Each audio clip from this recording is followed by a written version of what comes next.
Kính chào quý thầy cô và các bạn đến với tiết học e-learning của trường Trung học cơ sở Thị Trấn. Tiết trước chúng ta đã tìm hiểu về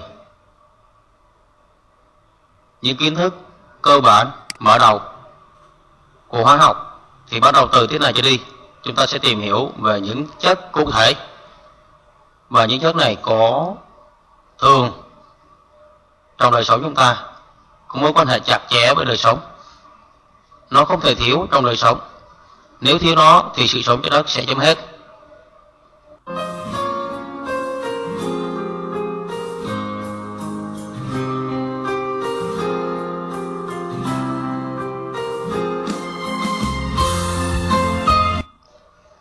Các em hãy quan sát những hình ảnh ở trên, rồi cho thầy biết là những hình ảnh này cho chúng ta liên tưởng tới chất gì có sẵn trong đời sống của chúng ta. Thì hôm nay chúng ta sẽ tìm hiểu về cái chất đó, đó là oxy và không khí. Chúng ta vào chương 4, oxy, không khí. Vậy oxy có những tính chất gì? Có vai trò như thế nào trong cuộc sống của chúng ta? Rồi chúng ta sẽ tìm hiểu về sự oxy hóa, sự cháy. Thì qua sự oxy hóa, sự cháy, chúng ta sẽ biết được cách để phòng chống những vụ tai nạn về hỏa hoạn, cũng như biết cách để thoát ra những vụ tai nạn hỏa hoạn đó. Rồi ngoài ra chúng ta biết cách điều chế khí oxy, và biết được trong không khí có những chất nào, tỷ lệ của chúng ra sao. Các em hãy cho thầy biết ký hiệu hóa học của nguyên tố oxy, nguyên tử khối của oxy, công thức hóa học của đơn chất khí oxy và phân tử khối của khí oxy.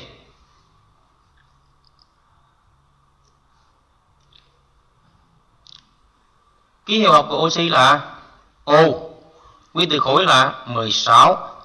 Công thức hóa học của đơn chất khí, chúng ta chú ý nhé, đơn chất khí là O2 và phân tử khối của nó là 32.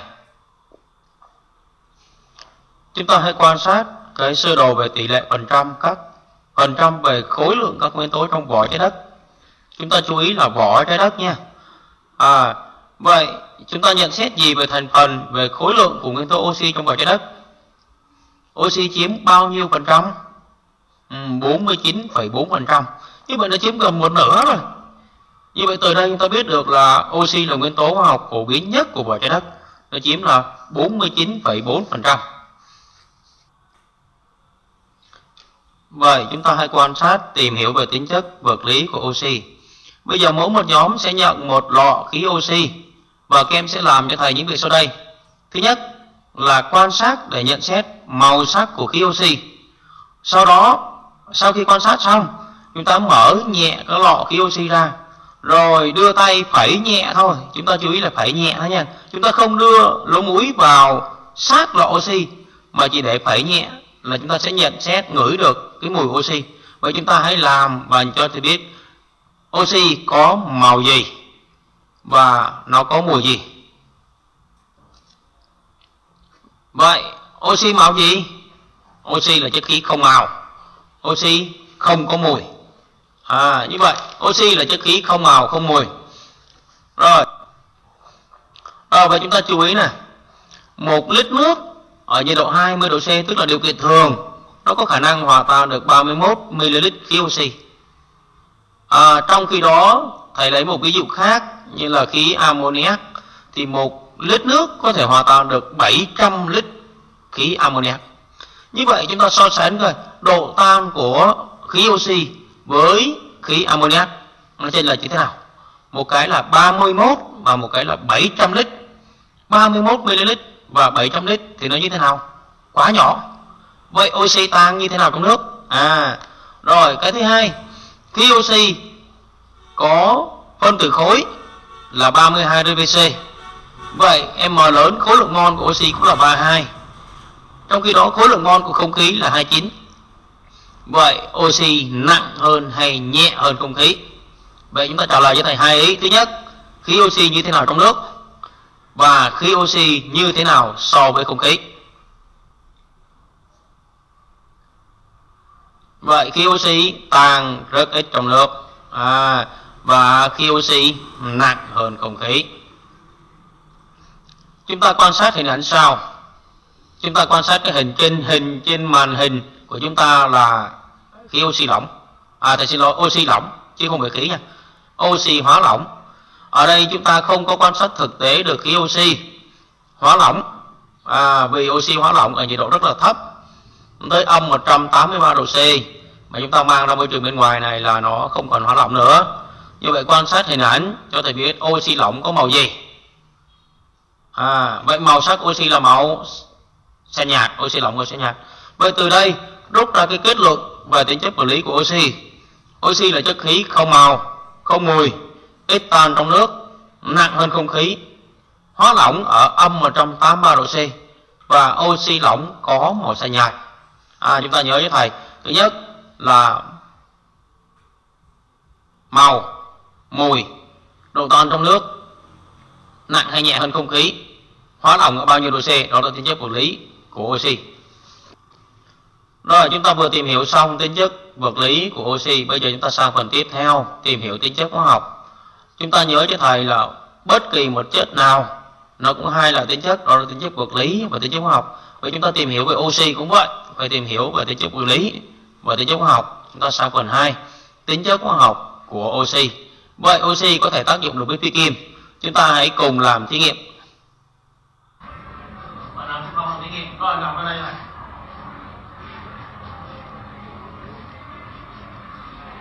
Đây ha, trong lọ này là lọ oxy, thấy chưa? Chúng ta chú ý nghe thầy hướng dẫn như vậy nè. Chúng ta sẽ làm những việc như thế nào đây? Nghe, chúng ta quan sát cái gì? Bạn sẽ lấy một muỗng lưu huỳnh bột, thấy chưa? Cho các bạn ở dưới quan sát cái màu sắc của lưu huỳnh là cái thứ nhất. Rồi sau khi bạn đốt trên ngọn lửa đèn cồn, chúng ta quan sát coi cái màu sắc của ngọn lửa mà lưu huỳnh cháy trong không khí, thấy chưa? Sau đó khi cháy xong bạn cho cái muỗng đang cháy vô cái lọ này, chúng ta quan sát xem nó cháy trong oxy nó như thế nào so với cháy trong không khí, được chưa? Nghe kỹ ha.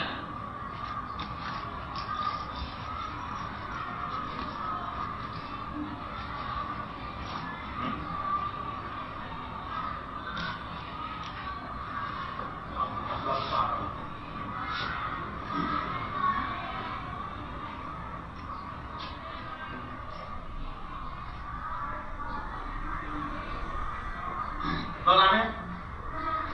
Lấy đi. Chúng ta thấy là lưu huỳnh màu gì các em? Màu vàng.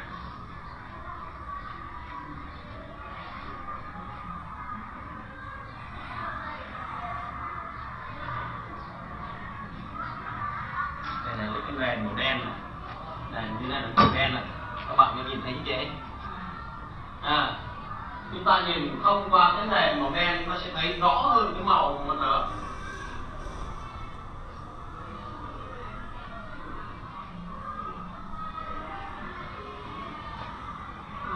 Thấy chưa? Rồi cháy rồi đó. Để sát vào đây này, để sát vào đây cho các bạn quan sát thấy. Sát vào gần gặp đây này. Thấy không em? Ngọn lửa màu gì? Màu xanh. Rồi. Cho vào đây. Cho vào. Không phải. Thấy màu không em? Để sao mà để vào trong đó đang cháy mà. Rồi.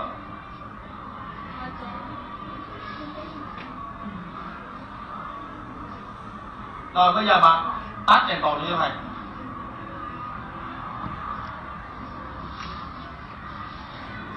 Rồi, cảm ơn. Cảm ơn rất nhiều. Rồi, bạn làm hay không? Vậy qua thí nghiệm trên, các em hãy cho thầy biết thứ nhất, tên chất tham gia là chất nào, tên sản phẩm, rồi điều kiện của phản ứng học xảy ra. Rồi một bạn viết cho thầy cái phương trình hóa học của phản ứng. Như vậy chất tham gia là lưu huỳnh và khí oxy. Nhớ là khí oxy thì công thức là O2 ha. Rồi tên sản phẩm là khí sinh ra chúng ta ngửi thì có mùi H đó. Đó là khí sulfur. Còn có tên gọi khác là lưu huỳnh dioxide. Công thức hóa học là SO2. Và để phản ứng nào xảy ra chúng ta cần phải đốt, tức là cung cấp nhiệt độ. Vậy phương trình chúng ta kiểm tra phương trình S cộng O2, nhiệt độ nung nóng tạo thành SO2. Chúng ta tiếp tục với thí nghiệm thứ hai, đó là đốt cháy phosphor trong oxy. Cái quả trên này nó thành cứng. Rồi bây giờ bạn cũng làm tương tự như vậy, nhưng bây giờ không phải là lưu huỳnh mà với phosphor. Nha, mà ghi như bạn nãy ha. Rồi, ủa. Rồi, những này đi. Rồi, cũng lấy phosphor đây.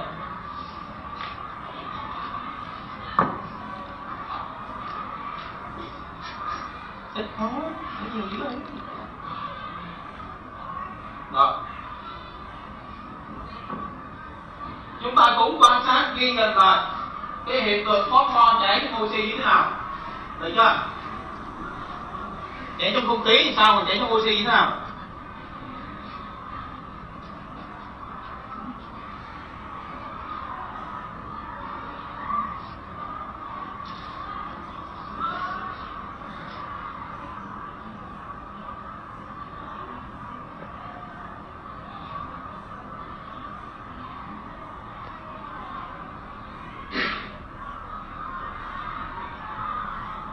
Cháy rồi đó, đưa cho các bạn con. Chúng ta thấy sao? Ghi nhận lại ha. Rồi. Rồi một cái. Rồi. Sao vậy? Rồi, khi bạn đang làm á, nhìn thấy nói về thế này coi. Nhìn thấy nói về thế này coi. Lên. Hiện tượng sao?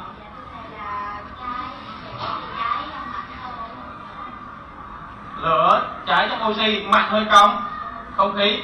Chúng ta thấy này, trong này có cái gì đấy? Khói màu gì? Màu trắng. Khói màu trắng này là diphosphor pentaoxide. Được chưa? Cái khói trắng này. Các em hãy cho thầy biết tên chất tham gia phản ứng. Qua thí nghiệm trên đó, là tên chất tham gia phản ứng nè, tên sản phẩm nè, điều kiện để phản ứng xảy ra. Nhưng mà chúng ta đốt phosphor thì chất tham gia là phosphor và oxy. Và sản phẩm thu được chúng ta thấy có khói màu trắng đó, khói trắng dày đặc luôn. Nó là B2O5. Tên hóa học của nó là diphosphor pentaoxide. Thì cái cách đọc của cái hợp chất B2O5 là diphosphor pentaoxide. Chúng ta sẽ tìm hiểu ở cái bài oxit ở bài sau. Và điều kiện để phản ứng xảy ra chúng ta thấy cũng giống y như cái điều kiện hồi nãy, đó là nhiệt độ. Vậy thì phản ứng phương diện hóa học của phản ứng là B cộng O2 tạo thành B2O5. Tỷ lệ thêm quy trình là 4:5:2. Qua hai cái thí nghiệm ở trên, các em có nhận xét gì về khả năng phản ứng của oxy với phi kim? Như vậy chúng ta thấy là oxy phản ứng mạnh với phi kim. Các phi kim chúng ta vừa làm thí nghiệm là lưu huỳnh và phosphor cháy rất mạnh trong oxy. Như vậy oxy cộng với phi kim tạo thành oxit của phi kim, còn có tên gọi là oxit axit. Thì tùy theo cái hợp chất tham gia phản ứng có thể là lưu huỳnh, phosphor hoặc carbon. Những cái đơn chất này phản ứng rất mạnh với oxy, cháy rất mạnh. Ngoài cái oxit axit sinh ra, nó còn tỏa nhiều nhiệt. Nên hiện bây giờ người ta còn sử dụng đó là carbon cháy trong oxy. Trong thực tế chúng ta thấy là người ta nướng than, đốt than dùng để lò rèn, rồi đốt than nướng thịt trong đời sống chúng ta thấy đốt than nướng thịt đó. Đó là carbon. Nhưng chúng ta lưu ý nhé, đốt than nướng thịt cũng không tốt cho sức khỏe, vì cái khí nó sinh ra không phải chỉ là O2, chỉ là CO2 mà nó còn có thể là CO, mà khí CO là khí rất độc đối với con người chúng ta. Vậy thì bây giờ bằng cái kiến thức thực tế trong đời sống của chúng ta, các em hãy giải thích cho thầy tại sao khi chúng ta nhốt một con dế mèn hoặc là một con châu chấu, nói chung là một cái loại bò sát nào đó cũng được, trong một cái lọ, rồi chúng ta đậy kín nó lại, chúng ta cho thức ăn vào, cho nước vào, nhưng mà sau một thời gian thì con vật nó chết. Vậy là tại sao? Vậy là con dế mèn hoặc là con châu chấu này nó chết vì nó thiếu oxy. Vậy từ đây chúng ta rút ra được là khí oxy rất cần cho sự sống, nó duy trì sự sống. Vậy thì không phải chỉ là dế mèn hoặc là châu chấu hoặc là các loại bọ khác, bò sát khác, mà tất cả các loại động vật sống trên trái đất đều rất cần oxy, trong đó có cả con người ta. Vậy nếu như một ngày nào đó khi oxy không còn trên trái đất thì sự sống sẽ kết thúc. Vậy thì chúng ta phải làm gì để bảo vệ oxy á, thì chúng ta sẽ học ở bài sau. Chúng ta về nhà tự tìm hiểu với thầy. Tự tìm hiểu coi tại chúng ta cần phải làm sao để bảo vệ không khí oxy trong lành không ô nhiễm nè. Rồi nếu mà môi trường không khí, môi trường oxy mà ô nhiễm á, thì sức khỏe của con người chúng ta sẽ ảnh hưởng như thế nào? Cái phần này là thầy giao về cho bà nhà tự làm. Rồi, vậy bây giờ các em giải thích cho thầy một cái hiện tượng thứ hai. Đó là chúng ta thấy ở những cái bể nuôi cá cảnh, hoặc là những cái bể chứa cá sống, cua sống, ghẹ sống, tôm sống ở các cửa hàng bán đồ hải sản á, thì tại sao người ta phải bơm sục khí oxy vào bể để làm gì? Tại sao là làm sao? Tại sao người ta cần phải bơm như vậy? Nếu như người ta không bơm thì sao? Vậy từ đây thấy này là sở dĩ người ta bơm sục khí oxy vào bể nuôi cá, tại vì oxy tan ở trong nước, mà trong khi đó tôm, cá, cua, ghẹ thì rất cần oxy. Nếu chúng ta không bơm vào thì tôm, cá nó sống ở trong nước một thời gian rất ngắn, do chúng ta rọng trong đó nó rất là nhiều tôm, cá. Thì bây giờ nếu chúng ta không bơm vào thì lượng oxy nó giảm đi rất nhanh, thì tôm, cá sẽ chết. Mà nếu như tôm, cá chết, chúng ta thấy là cá cảnh chết là rất là tiếc, nên người ta làm cảnh mà chết là rất là tiếc. Thứ hai nữa là tôm, cá nuôi để bán rộng ở những cái cửa hàng đó, bây giờ bán nó chết cái là giá bán là mất giá thôi. Như vậy thì sở dĩ người ta bơm sục khí oxy vào bể nuôi cá cảnh, vì oxy tan ở trong nước, mà trong khi đó oxy rất cần sự sinh sống, nên người ta cung cấp oxy thêm cho cá để cá sống. Rồi chúng ta chú ý cái bài tập trên bảng. Thứ nhất là đốt cháy 12,4 gam phosphor, trong bình có chứa 17 gam khí oxy. Sản phẩm tạo thành là diphosphorantauxit là chất rắn màu trắng. Vậy đề ta hỏi là phosphor hay khí oxy chất nào còn dư, và số mol dư là bao nhiêu? Rồi câu B là chất được tạo thành là chất gì, khối lượng là bao nhiêu? Vậy đối với bài tập này người ta gọi là bài tập chất dư, hay gọi là bài tập dư dữ kiện. Nhưng mà những bài tập mà người ta cho dữ kiện của hai chất tham gia thì chúng ta chú ý đây là dạng bài tập chất dư. Vậy nhiệm vụ chúng ta sẽ đi tìm số mol của những chất thầy cho đó. Như vậy tìm số mol của phosphor, tìm số mol của oxy. Sau đó chúng ta biết về chuyển hóa học, rồi chúng ta so sánh số mol của hai chất. Như vậy chúng ta sẽ lấy số mol của hai chất tìm được ở trên, chúng ta chia cho cái hệ số trên phương trình. Rồi nếu như cái giá trị phân số nào lớn hơn thì chất đó dư. Như vậy cả phương trình hóa học sẽ tính theo chất hết, chúng ta sẽ gắn cái số mol của chất nhỏ hơn đó gắn vào phương trình. Rồi từ cái số mol của phương trình này suy ra số mol của các chất trong phản ứng. Như vậy số mol các chất trong phản ứng này là chính là số mol phản ứng thực tế và số mol sinh ra. Rồi sau đó tùy theo điều kiện đề bài người ta hỏi chúng ta cái gì, hỏi tìm khối lượng chất dư thì ta tìm số mol dư, sau đó lấy số mol dư nhân với khối lượng mol của chất dư. Tìm thể tích chất dư thì lấy số mol dư nhân với điều kiện là 22,4 ở đường kính tiêu chuẩn và 24 ở đường kính thường. Rồi vậy đối bài này chúng ta đi tìm, thứ nhất là tìm số mol của phosphor bằng khối lượng chia khối lượng mol. Như vậy thay số vào sẽ có được số mol phosphor là 0,4. Số mol của oxy cũng tương tự như vậy, chúng ta tìm được là 0,53125 mol. Chúng ta chú ý là không làm tròn, nếu chúng ta làm tròn 0,5 là sai. Làm tròn 0,5 là lát nữa chúng ta sẽ làm thấy sai. Rồi phương trình hóa học là 4 lần phosphor cộng 5 O2 sẽ tạo thành là 2 lần B2O5. Như vậy ta so sánh tiếp số mol của phosphor chia hệ số tức là 0,4 chia 4. Số mol của oxy chia hệ số tức là 0,53125 chia 5. So sánh hai phân số ta thấy phân số của số mol phosphor nhỏ hơn phân số của số mol oxy. Như vậy phosphor phản ứng hết, oxy phản ứng dư. Như vậy thì từ đây ta gắn số mol của oxy vào phương trình là 0,4.